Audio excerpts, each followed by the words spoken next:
Today in particular, we'll be learning how to create art with code. Code art. Artists love finding new ways to create art. Code is a great tool to use to make art.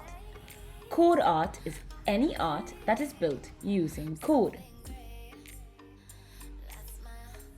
You can use code art to create digital greeting cards.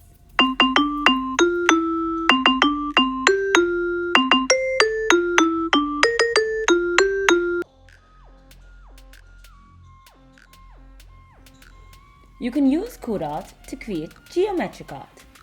Geometric art uses lines and shapes to create art.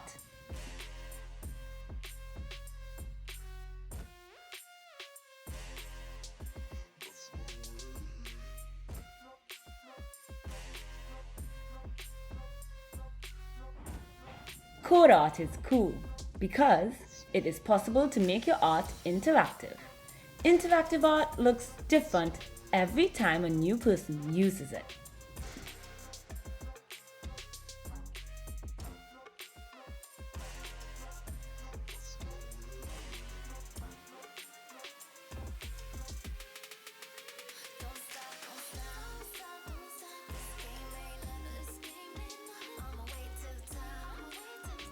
Now it's your turn to create code art.